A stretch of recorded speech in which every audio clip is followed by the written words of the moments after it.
नमस्कार।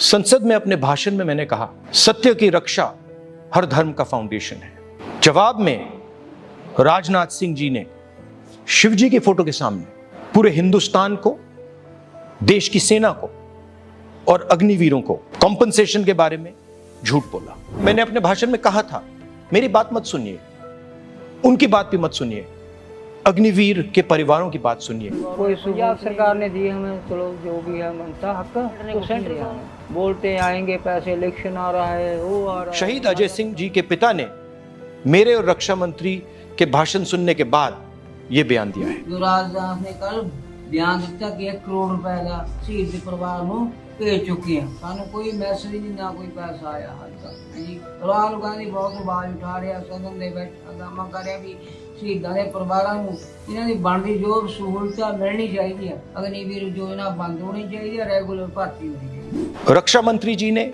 संसद में शहीद अजय सिंह जी के परिवार से, अग्निवीरों से, सेना से और देश के युवाओं से झूठ बोला है। रक्षा मंत्री जी, आप इन सब से माफी मांगिए। डरो मत, डराओ मत, सत्यमेव जयते।